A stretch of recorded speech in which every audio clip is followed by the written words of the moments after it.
I'm Sari Kimbell, and I've done just about everything in the food industry. I have helped hundreds of packaged food business entrepreneurs, and now I want to help you make your delicious dream a reality.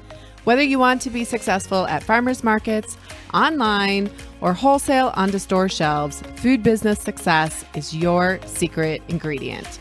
I will show you how to avoid an expensive hobby and instead run a profitable food business. Now let's jump in. Welcome back to the podcast. Today we have a really amazing guest. I'm so excited to welcome Melonie DeRose. And Melonie is the founder and chief goal digger of Empact, a woman-owned, mission-based natural snack food company. The EM stands for Empowering Women and Girls, the PACT for helping them make an impact in their families and communities. Empact works with nonprofits that help empower women and girls in various ways. A once upon a time corporate and securities attorney at an international law firm, Melonie puts the many lessons she learned about shattering glass ceilings to use, no matter what she does. Her personal passions include motivating, empowering, and inspiring other women and helping them to be the best versions of themselves. Melonie also has 3 beautiful independent daughters and an amazing, fun-loving, and fellow health nut husband. So welcome, Melonie. Thanks so much for being here today. Thank you so much for having me. I'm honored to be here. Oh, thanks.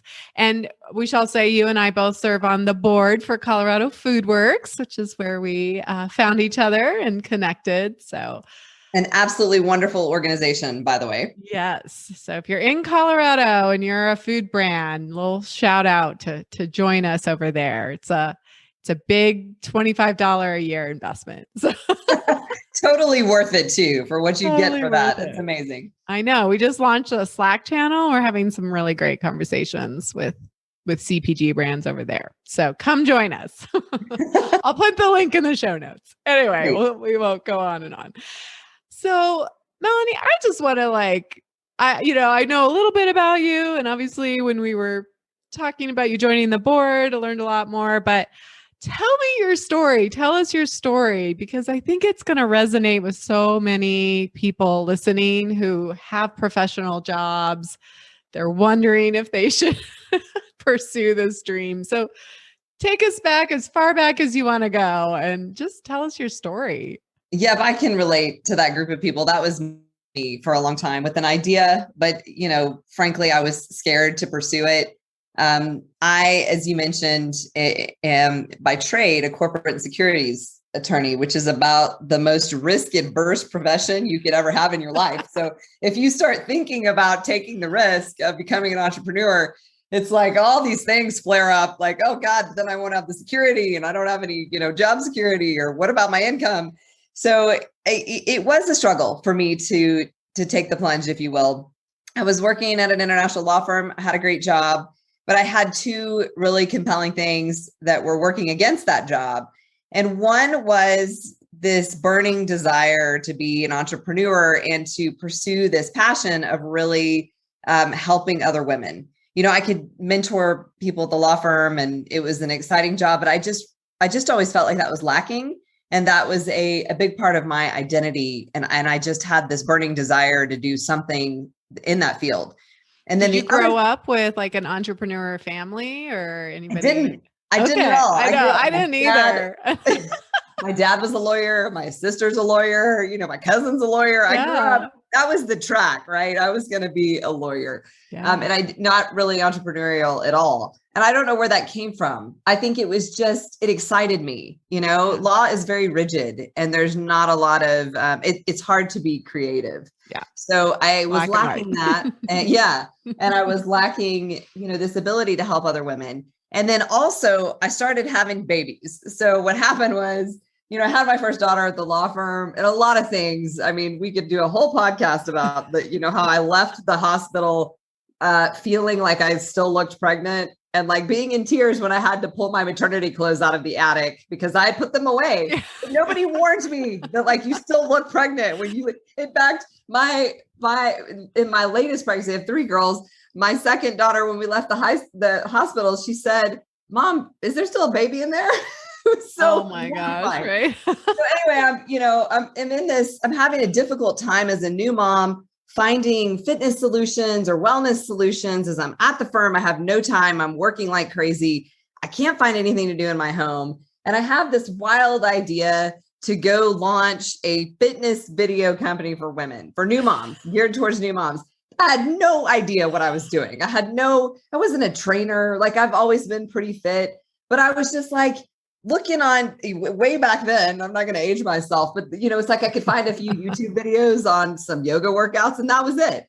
So we decided to launch this health and fitness company for women geared towards new moms. And I was doing it on the side and it got some legs and it started doing. You had nothing else going on. Right. Nothing, new baby, legal career. I mean, husband, but my poor pets, my poor dog. Actually, at the time we had one dog, totally neglected. So yeah, my life has always been very full. My mom says I thrive in chaos. So apparently I like it that way. But anyhow, we decided to launch this company. And at some point it was just unmanageable to do both. But it took me a long time. So I was pursuing my dream and I still couldn't let go, right? I was still going to the office and, kind of working 2 full-time jobs. It was very challenging. Wow. And it was challenging with my daughter also, because I always felt guilty. I felt like I was a bad mom and a bad lawyer and a bad spouse and a bad everything. And I wasn't taking time for myself. And that starts to weigh on you at some point. Like it was weighing on me. And so at some point I just decided, okay, I'm going all in. Like, we're just going to go for it on this fitness company, and it's so funny because most people are like, you did what? You were a corporate securities attorney and you launched a fitness company. And this is coming from, by the way, a girl, when I was a kid, I was that kid who was like last person picked on every team. It was like mortifying. I was scrawny. I could never do a pull up. And it's funny because people are like, you're doing fitness? Like, what happened? I think maybe that like turmoil or trauma from having to endure that as a kid sort of inspired me to prove that I could do it. But so we launched a fitness company. And then what quickly grew out of that was we had a bunch of customers saying, fitness is great, but the nutrition is my problem. And I can't find any snacks. I can't find anything healthy. I can't find anything on the go. I'm not eating. I don't know how to get protein. And so again, I found myself in a situation where I was walking down the protein bar aisle at a grocery store one day going, I don't know what the hell to eat. Like if I'm CrossFit, I know what to eat. If I'm my husband and I need, 50 grams of protein and 300 calories, I know what to eat. But as a woman who's trying to get good quality ingredients and good amount of protein, but not crazy high and low carbs, there wasn't anything for me that I thought was for me. And so here we go again, idea number 2, like we've got to do some food. And so we started launching some bars and then quickly, Impact kind of just spun out of that. And we started this whole new company because food and fitness are very different businesses. Yeah. There was not a lot of overlap there. So one's like a service. You can do whatever you want. And one's like, which I want to talk to you more about, like we just created some bars. You glossed over that really quickly. Yeah, that was the process. And so was the fitness video. I'll tell you a funny thing about the fitness videos. We knew a trainer. We were in Austin, Texas at the time. She trained moms. So we were like, we're using her. But the other women in the video, we literally put up signs all over Austin. It was like casting call, did you, and we had women come out of the woodworks, man. They were like, God, this is on my bucket list. And so we found these amazing women to be in this video. And similarly, we're like, okay, we don't know anything about food. I mean, I'm not like a chef or anything by trade, but we were like, we got to find somebody who knows how to make really high quality bars. And we started with recipes in our kitchen. We were like, we just started messing around with stuff using different nut butters and dates and putting some dried fruit and nuts together and seeing what we could make. And we would finally kind of come to a concept. And then we would take it to an expert and say, okay, this needs to have, 5 grams of sugar and we don't want any more than 170 calories or something like that. We would give them parameters and then, and they have to be really high quality ingredients. We're not putting any crap in these bars.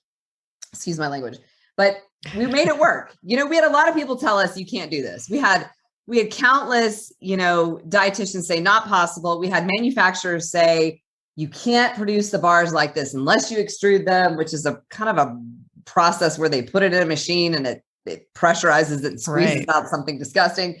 And I'm like, we are going to do it this way. We're going to do it where that it's almost raw.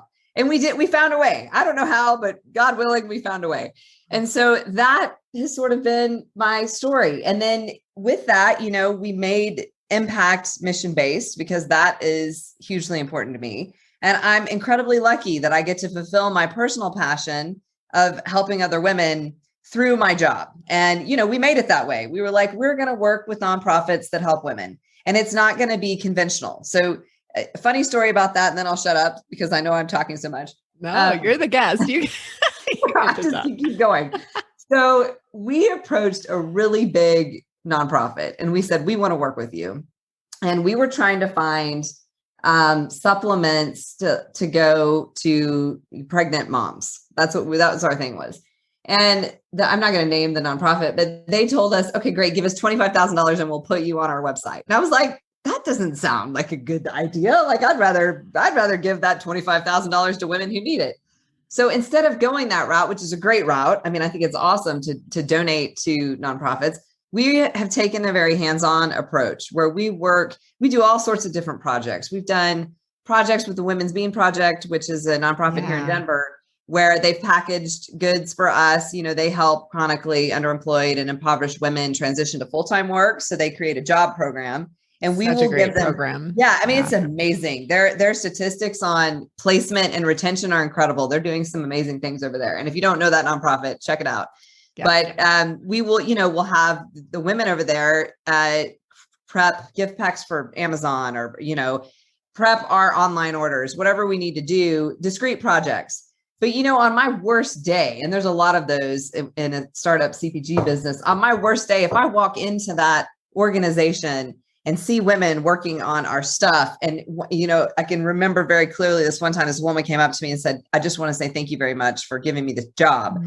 There is nothing better than that. I mean, that just gives me chills to reenact it. Yeah, it totally gave me chills. I'm like, very grounding when that happens. We've worked with the Denver Rescue Mission. We've worked with an organization that places people who are immigrating into the United States, but are kind of in this stuck position, like almost like, and also refugees who don't have full-time work yet. So we've, I remember one time we had some projects for some refugee women. I think they were from Ethiopia. They came to our warehouse. We did these projects and they were like, they pulled out their mats and they were praying in the middle. And it was very humbling just to be part of that. And so when we get to do stuff like that and really, my newest endeavor is working with a couple of nonprofits that help victims of sex trafficking. Like that is just, that just fills my bucket in every way. And so I'm very fortunate in being able to do that and sort of position my business to help me do that. Yeah. I'm curious. I want to go back to when you made the leap from leaving law and your full-time, I'm sure, well-paying, predictable job.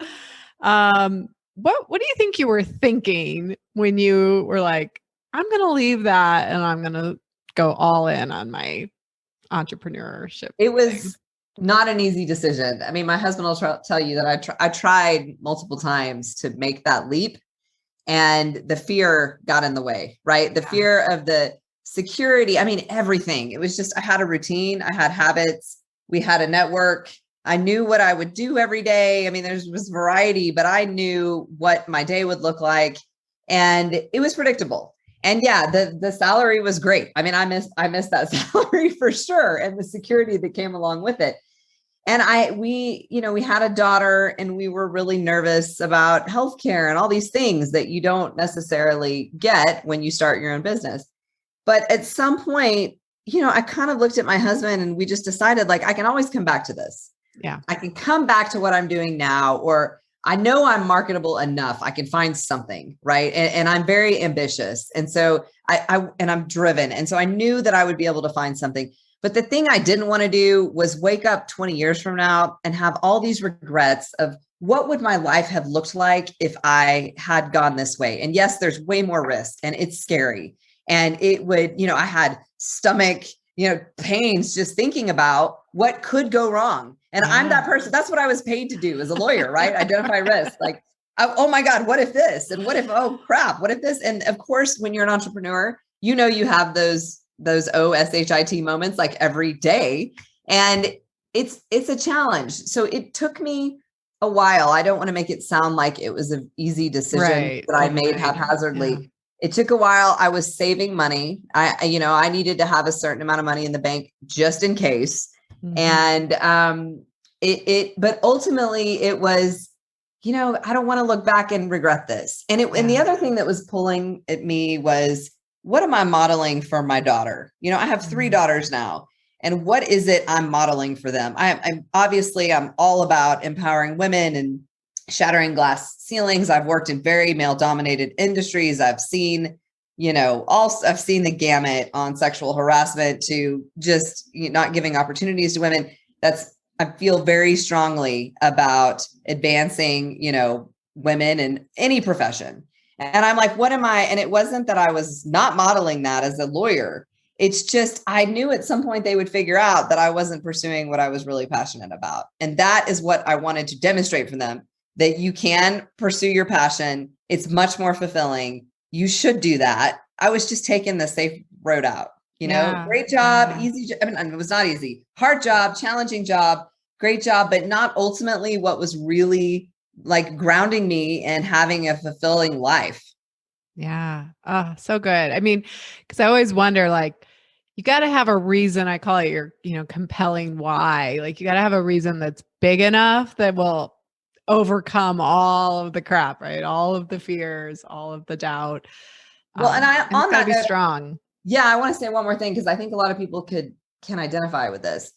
I was on autopilot. Like, I felt almost numb, I didn't have these really amazing highs or lows. It was just medium. It just I felt like I was stuck in mediocrity, and I wasn't really inspired, and I was having a hard time having fun. And also just that, like, we always say we empower women to feel alive and impact. Like, I was lacking that. And this was a huge motivator for me. I mean, I was like, something's got to change, because I'm just feeling like I'm not feeling all that joy and that, energy and that passion to attack life every day. And that was really lacking for me. And I think at some point, you either let that build up and you do something about it, or it defines you the rest of your life. And you look back and you go, God, I wish I would have done something different. I could have, Oh.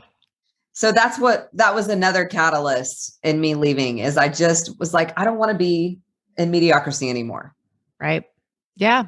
You had a very strong hard why. So you made the leap. Thanks for sharing that. It's so good, because I know so many people, and I'm not saying everyone should become an entrepreneur, but I'm getting so many people joining Food Business Success that are they're like, I've been wanting to do this for 10 years, 20 years. Like, what am I waiting for?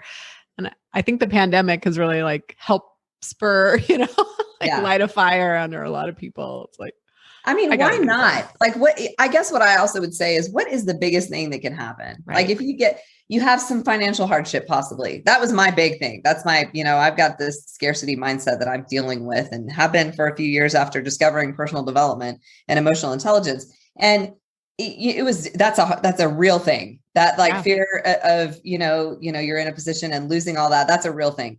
But in the end, I think most of us could probably find a way. It's not like I was going to be out on the street, like my family or friends or whatever. We're not going to let that happen. And I think you just have to make amends with that, and then just go do it. And go follow that line all the way down. What is the worst that can happen? And keep going with it. And it's worst that could happen for most people is then I go get a job. Yeah, that's right. I have a little bit of debt, and you can start a company. I learned some great lessons. That's right. And I will say this, talk about a learning experience. I would take this experience over any kind of graduate program. There is just no better way. I was really, before I became a lawyer, I was kind of flipping a coin between law and business in terms of going to graduate school. And I mean, this is the best schooling you can get. You are There is earning nothing an better. MBA. Yes, that's right. I mean, you should actually just get one by default by starting a business and having to go through all the stuff you have to go through. Yeah. And do you feel like, I'm guessing the answer is yes, but I'm guessing like the joys and the highs are pretty high. And then there's probably some really sucky parts. There are, a mentor of mine once said that working in CPG is like getting punched in the face and hugged every day. And you just hope you get more hugs than punches. And that is true. It is not an easy industry. And yes, there have been some lows. And I think what happens is I've built a tolerance. In the beginning, if something would happen and I would just freak out, this is the end, we're done.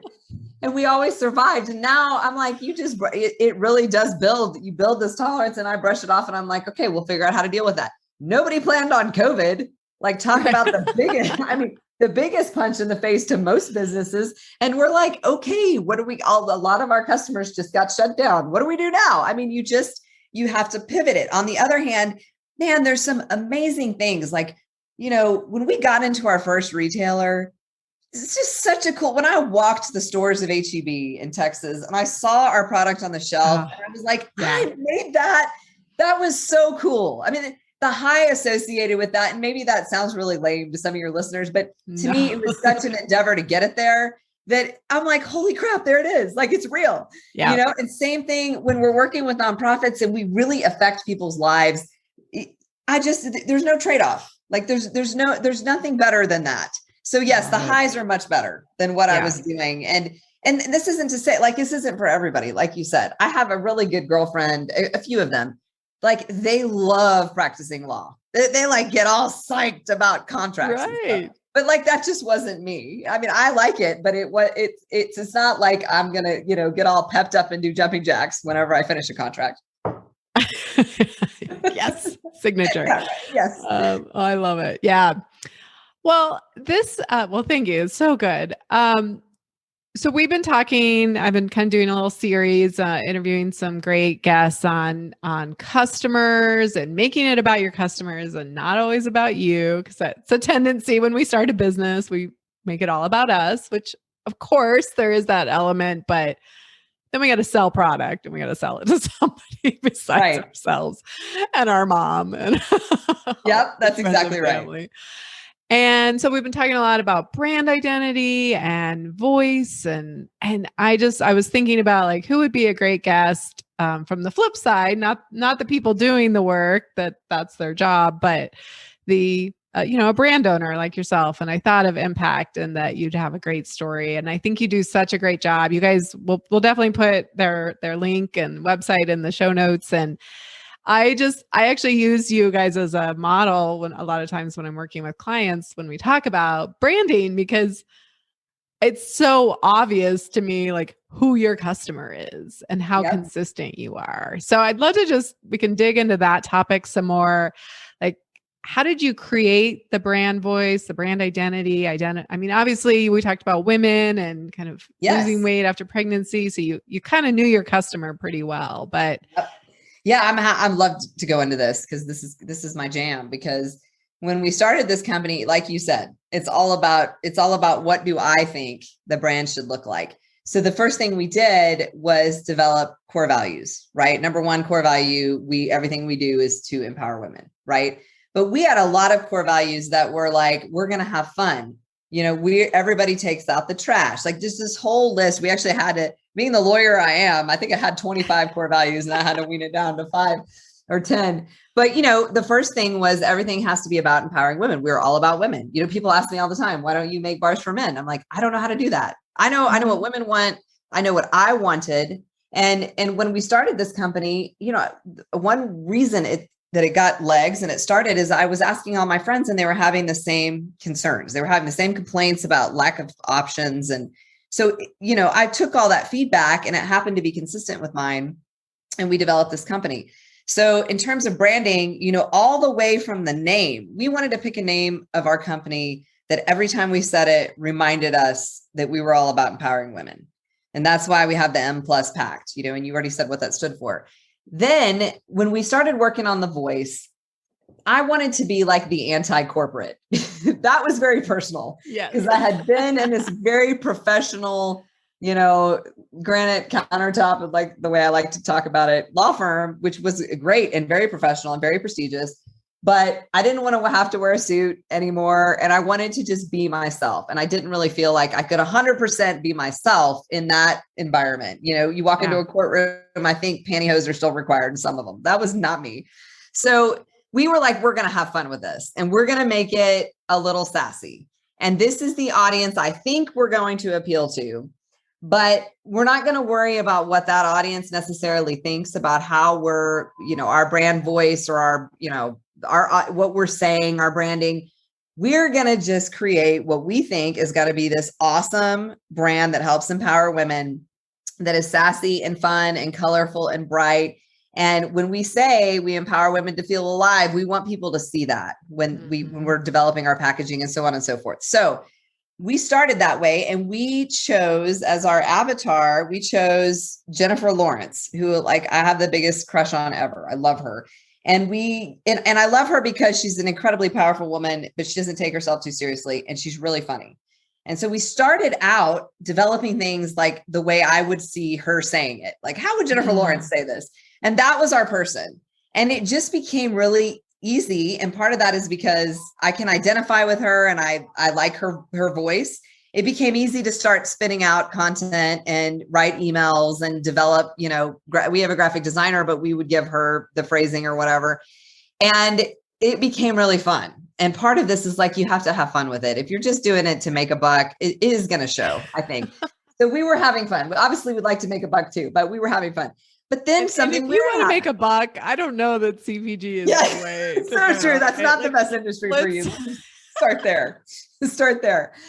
But so what was interesting is we were spot on, I think, with our initial idea of who our customer would be. But at some point we realized that we had a large part of our customer base that skewed older, like I want to say mid-50s, and that were very conservative. And it just baffled me because we're a little bit risque, we kind of tote the line sometimes. And there are times where I think we've probably crossed it. And we definitely have situations where our customers will call us out on that. They are not, as you know, on social media, it's very easy to shout out what you don't like. You often hear what you don't like more than you like. And I think as a brand owner, it's very tempting to try to pacify all customers. But we realized early on that was never going to work. I mean, we had a subset of people that loved our humor. And then we had some people that were like, you went too far. And, because we'll make some innuendos. And it went as far as, look, whatever your political affiliation is, we're a non-political brand. But when we've got, a U.S. Supreme Court justice, or we've got the vice president that's a woman in a powerful role, we're going to say something about it. Right. And man, we really ticked off, we ticked off people when we did that. But I'm like, that's okay, because we're staying true to our brand, and our brand is about recognizing women empowerment. It's not about political, affiliations. So I think for me, it has always been staying true to who we are. But recognizing like, okay, we've got this subset of our audience that we didn't plan on, and that's amazing. They're awesome. These women are awesome. How do we make sure we're also including them? I don't want anyone to feel like they're not included. And so how can we make sure we're, when we approve copy or whatever, we're thinking about it through the lens of who we know our target customers are. So it didn't influence necessarily our voice, but it is something we take into consideration now that we know more. At this point, we know who our customer base is. And, if we're trying to go after a younger crowd or a crowd that is really concerned about health, like crazy, really reads every ingredient on a label, we might design posts specifically for that and just kind of test it and see what happens. But I still think we come back consistently to we're fun and playful and sassy, and we're all about women's empowerment. And that's just who we are. And I'm kind of like, you can't appease everybody, No. You guys heard it here, because all three of the people who are on previous podcasts all say the same thing. And I say it over and over again, that you can't be everything to everyone. And yes, I know everybody wants my product's for everyone, but I think it's such a good example. And the bar example is amazing. Like, anybody go walk down a bar aisle, right? And very clearly, like, you can very easily see all the different types of branding. And if you're aware, you can say, oh, I can see who their customer is. Like, I mean, RX bar is appealing to a very different Yeah. demographic, or, Cliff Bar or something Yep. like that, right? And I love it that you're like, I'm creating a product, a bar for a specific group of people. And now I can like get really narrow and focused. And there's a lot of those people. You just have to go find them. So it's so cool. You guys, like, you started that way from the beginning. So you've heard it now from a brand owner. Yes. I actually think if we had been a bar for everybody, we wouldn't have gotten the retail placement that I think that's how we got into stores, is they said, I walked in and said, something. snacking is not one size fits all, and your primary consumer is a woman. Yep. So why would I make something? I mean, it doesn't mean there aren't male consumers, but let me try to appeal to this group that you have walking through your store. And by the way, men just generally speaking, snack differently than women. So, most food is developed for everybody, but we just wanted to take a different approach. And I think honing in on something very, it's not like we're super, super tight, narrow. I mean, we're talking about women, but honing in on a subset of the population is what I think is going to propel you as being a differentiator. Yeah.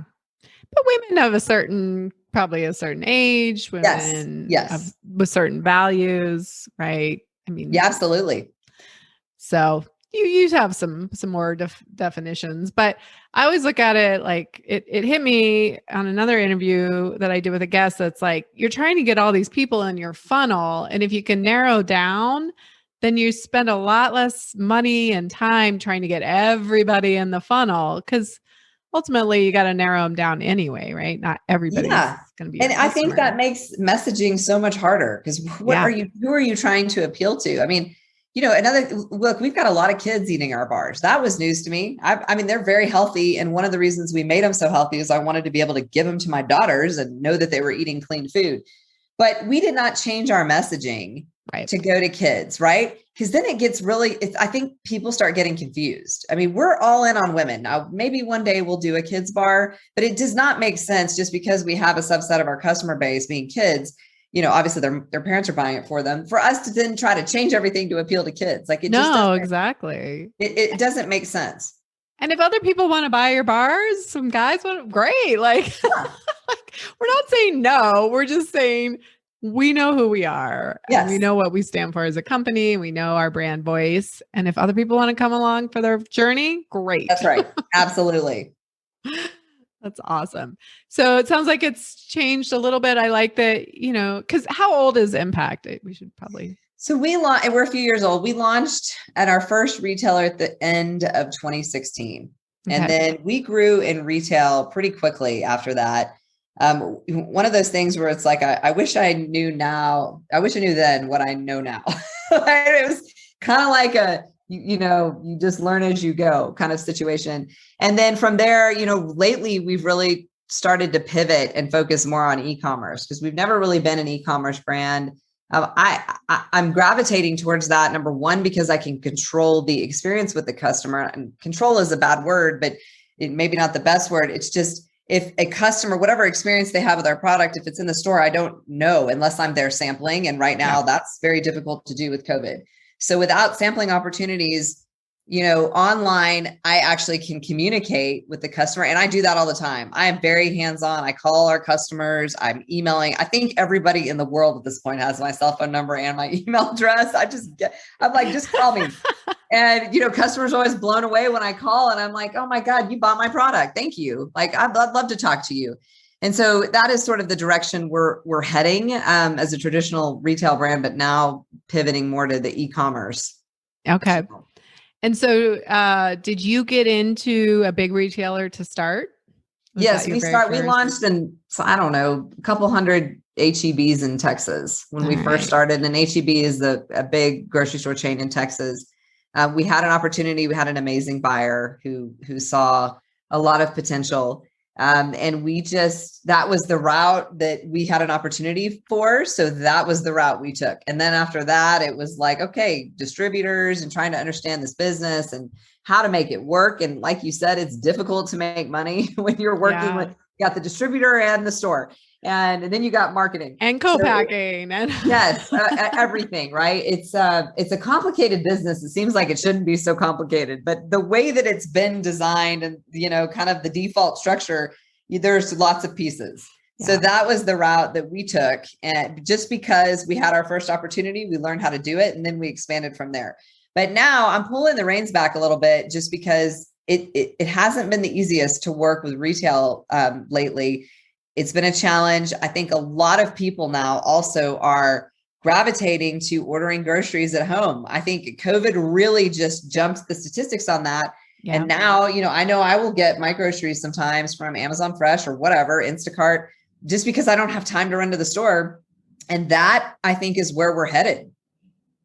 Yeah, no, I agree. It definitely has changed things. It'll be interesting to see how it shifts again and yes, it kind of goes back as things open up. But yeah, it definitely shifted consumer behavior. And I think also people were looking for solutions elsewhere and open to more e-commerce for sure. Yes. Yes. And you probably had to wait a little bit to see, like, initially everyone's like, I'm going to eat all the pasta and eat all the cheese. And then they were like, oh wait, I need to. Now I have a pantry full of beans. Now my pants don't fit and I need. So true. Well, another thing is we thought, oh my God, this is going to be explosive for us during COVID in the beginning because everybody's going to be eating at home. But what happened was a lot of the grab and go food, just the category as a whole, it was really, like I said, a punch in the face. It was not an easy year. And I know that goes for a lot of businesses out there. I'm just glad I'm just like, I survived. And then I feel good about that. Survived 2020. But, you're right. Nobody could predict what was going to happen. And I still think that's the case. It's a little unpredictable, even though things are starting to open up a little. But the convenience in the grab and go category, it suffered quite a bit this last year because travel was down. People weren't going anywhere. There was no go. Therefore no need for a grab. So that, that definitely affected us. Yeah. And you pivoted though. You did launch a new product this year. Yeah. So we launched a new protein shake, and that's because I tried about 40 of every. I think I've tried every shake on the market, and I couldn't find one that I thought actually tasted good. I was spitting them out, and so finally I was like, we're going to develop a vegan protein shake, plant-based, that tastes good. And again, every, food developer was like, not possible. All the protein powder, all the vegetarian proteins taste terrible. Like if you're getting pea protein, it tastes like pea. And for the most part, they're right. And it took us 45 versions or so to get to one that actually tasted great. And it's because we found a protein that it is vegetable protein. It's a mix, but it's fermented. And for whatever reason, it's fermented with mycelium of the mushroom, which actually sounds like it wouldn't taste good, but that process removes the earthy taste that you get with a lot of the vegetarian proteins. And so I was like, oh my God, we've done it. They told us we couldn't do it. Here we go again. We created something that actually tastes amazing, and we're going to roll this out. So we've launched a protein powder, and then we're in R&D right now. We've got a chocolate version. I think we're on version 20 at this point. So we're getting closer, but we're picky. My 3 girls are our chief taste testers, because if you want honest feedback, ask a child. They are very honest, and they will just look at me and go, Mom, this sucks. Go back, do it again.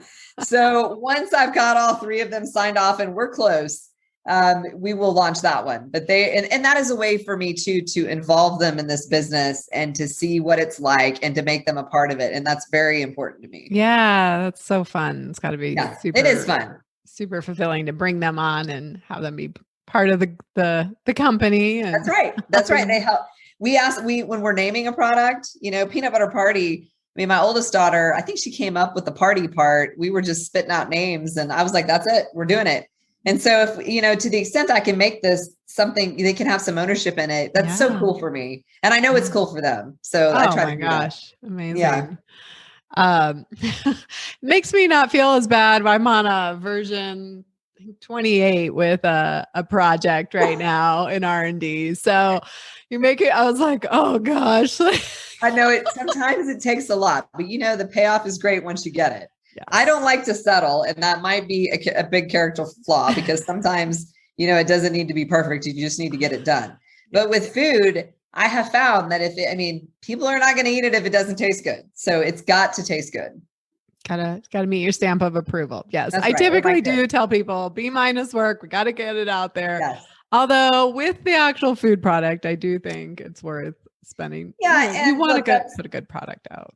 It's one of our brand propositions too, right? I mean, one of our core values is we only make high quality products, and we're not going to sacrifice or settle on what we put in our products to save $1. And so because of that, it makes it more challenging. There's no artificial preservatives. So our shelf life isn't 3 years, which really, it shouldn't be on anything. I know. But it does make it, we've run into some challenges with that. Internationally, other countries, when you're exporting, they need products that have like 2-year shelf lives. And you're just like, well, I could sell you that and I could put that date on there, but it's not going to taste good. So we're not going to do that. And I just think, it maybe isn't the case for every brand, but for us, having really high quality ingredients is important. Yeah. It's part of your core values and your brand identity. And you gotta live up to that for sure. Yeah, exactly.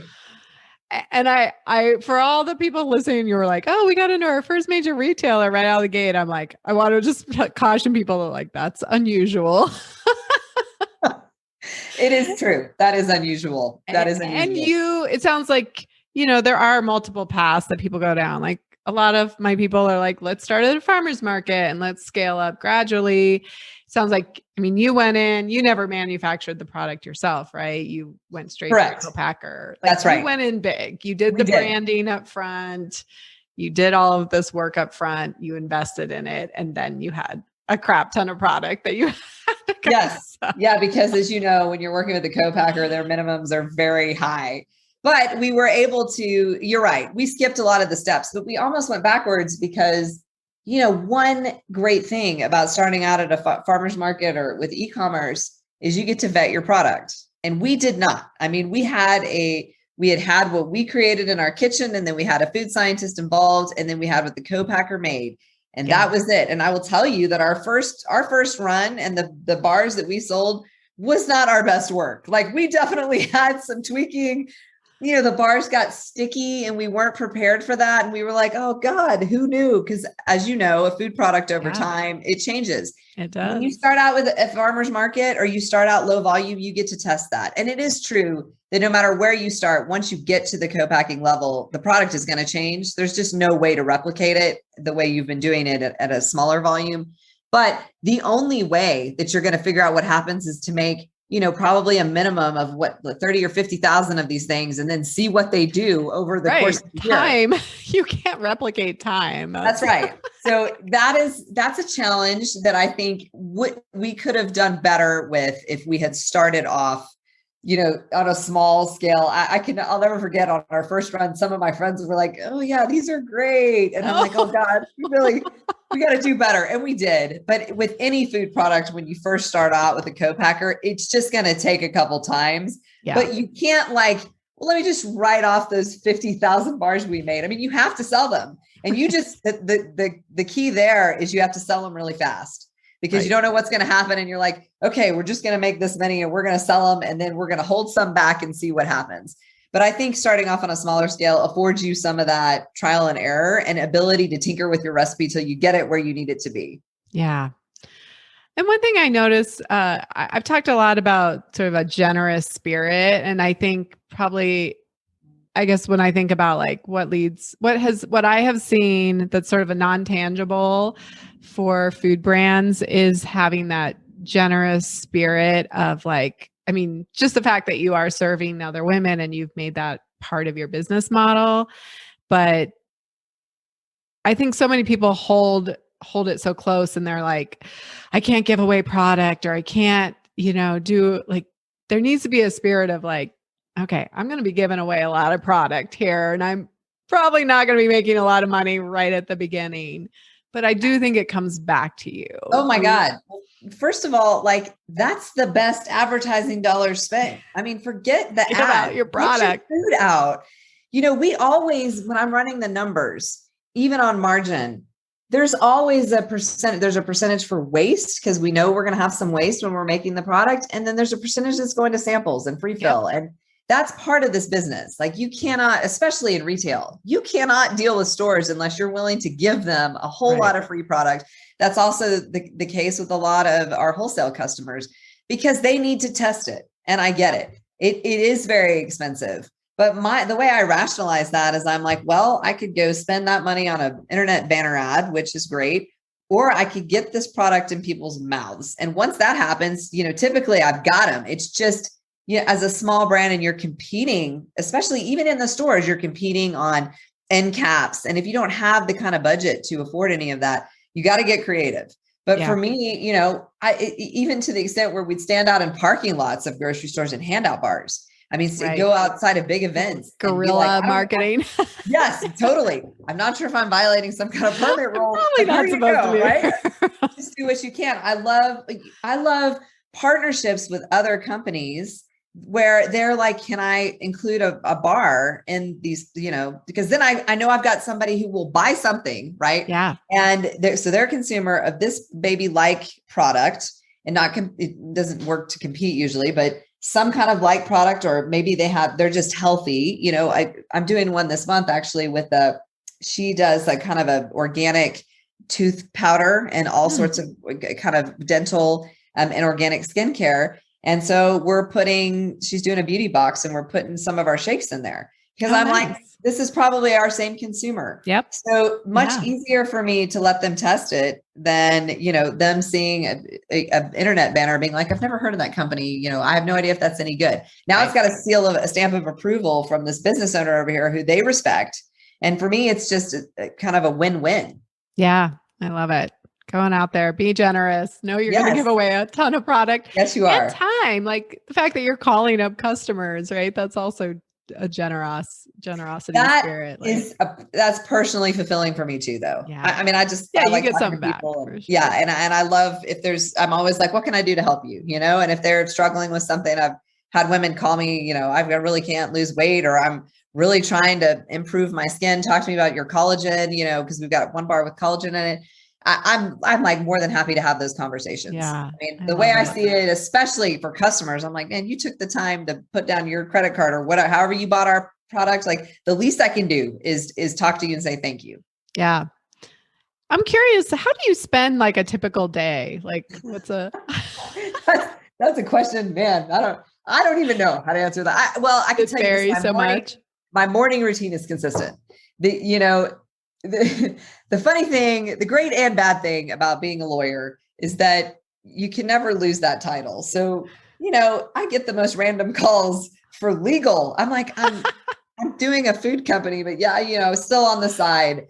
I definitely like to help people. And especially when there's a situation where I feel like somebody's getting the short end of the stick, I will jump in.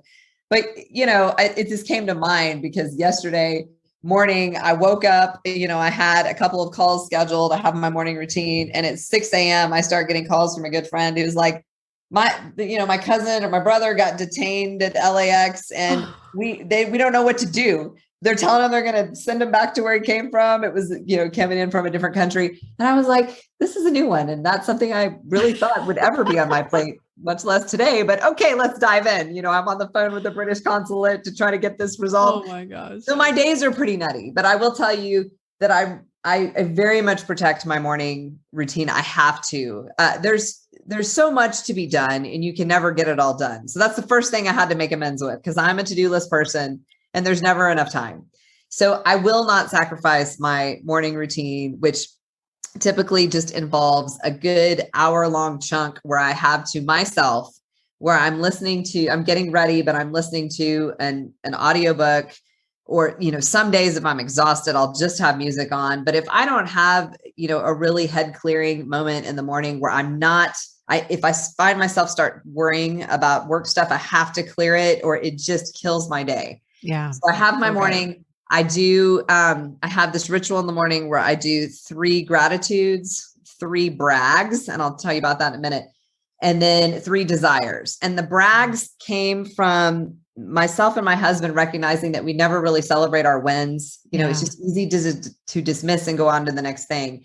But we will every day, whatever it might be. It might be like yesterday, my oldest daughter got 2nd place on the science fair. That is a true story. And I'm going to brag about that. That's my brag. I feel like I had some part of that. Her science fair project was about food. It was really cool. It was about taste testing. So, I think we probably influenced that, and how awesome that she placed 2nd. So we've got the 3 brags, gratitudes, and then desires. And that really frames my day. And I think that gets me in the great, in a good state of mind. And then the other thing is I'd say 6 out of 7 days a week, I work out. And that is something I'm not willing to give up either, because if I don't have that as a stress release, that's really what I look at it. I mean, I'm trying to stay in shape, but I have to have it for stress. Then I have found, my sleep suffers, and, I just don't feel generally well. For the rest of the day, it's a total crapshoot. Like, I try to schedule my calls, on the same couple days a week. I try to schedule meetings on the same days. But I always build in time every day for a what's going to happen today situation, because that is every day. React time. Yes. And I do schedule it out. So every day I wake up, I've got a little planner. I don't know if you've read The One Thing, but to me, I attack the hardest challenges in the morning, the first couple hours when you're fresh. I build in some time to go in emails. And I've done a really good job of not consistently checking my email, because of course that will then put you on the wrong track. So I build in times per day where I check the email or my phone, because I get a lot of texts. And then, the other thing is just tasks, and I'll just block out time. And, I usually have 3 big things every day that I try to get, I got to get these 3 done, and then everything else is gravy. Right. Oh, I love it. I'm definitely going to do a podcast about being more productive, because I do very similar tools like that. And I think it's so good for people to hear, like, you, as a business owner, you got to prioritize those things, and what gets scheduled gets done, and what gets measured gets done. Right. Yes. So don't you feel like we're brought up to, or maybe it's just me, to like the low hanging fruit, to take care of that first. Right. And that was the death of me for so long, because there's so much low hanging fruit. You can never get to the real meaty stuff. So I just flipped that model, and you have to attack the hardest first.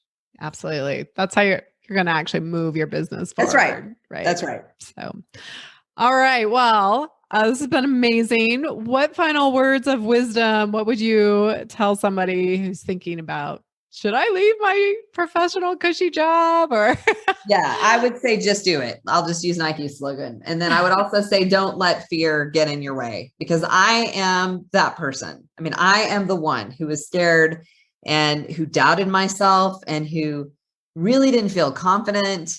And you have to take that step to get rid of all those things. Yes. To address, if it's confidence or fear or whatever it is that's holding you back, that will never go away unless you push yourself to do it. Courage. And I would just say, like, don't worry about the other stuff. It's going to work itself out. Whatever it is, on my darkest day, I know it will work out. So go do that thing that you've always wanted to do, so that later you don't regret having never done that thing. Yeah. Yeah. I like to say you have to have courage first to then you make the leap. Right. But courage doesn't feel great. It's not this like super happy, fun emotion. It feels terrible. That's true. That's true. And we probably don't, between the two of us, we probably know very few people that were like, I'm going to do this, and then felt amazing about it every step of the way and never second guessed themselves. I mean, that's very hard to find. Yes. So find that courage, take the leap, and just go for it. Come work with me in food business success. I'll make it a little easier. Right. Exactly. That's exactly right. Awesome. Well, thanks so much for this conversation, Melonie. It's going to be so fun for people to listen, and I know it'll really resonate with them. And you guys definitely, where can people find you? Like, how should they go? Absolutely. So empactbars.com is the best way, and it's impact with an E. And then, I mean, you can find us on Amazon. Those are probably the easiest 2 places to lead you to initially. And, we'll probably launch our new protein powder on our site first, and then Amazon. With the vanilla cinnamon shake is already up on Amazon, but the the new chocolate one will probably be on our website first. I always like to you can kind of give those customers VIP because they've stuck with me through all this. Yeah. But that's the best place to find me. And I have really enjoyed being here today. I could talk to you all day. This has been a lot of fun. Good. Oh, so good. And you're on social media, of course. Same, yes, at Empact Bars. Yep. That's right. Great. And I signed up for your welcome sequence, and I definitely recommend people do that as well. We talked in the previous episode about welcome sequences and getting, brand identity and all of that. So you guys are a good one to go check out for sure. Well, thank you. I'm flattered that you've done that and that you use this as an example. That's amazing. Yeah, you're welcome. All right, Melonie, thanks so much and have an awesome day. You too.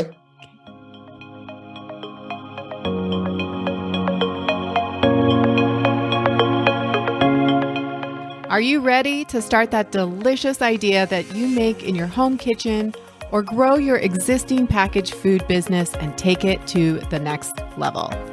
The most successful food business entrepreneurs have support, guidance, focus, and accountability to help them make it happen quickly without wasting time or money. Plus, I think starting your packaged food business should actually be fun. Food business success is your secret ingredient to creating your food business dream. Please don't go this alone. Check out the private free Food Business Success Facebook group to connect with other foodpreneurs, get your questions answered quickly, share your wins, and receive special training and tools I only share inside the private community. Just search for Food Business Success on Facebook or get the link in the show notes. Curious about how Food Business Success can help you? Head over to foodbizsuccess.com and fill out the application to see if you're a great fit for the program. Together, let's make your food business dream a reality.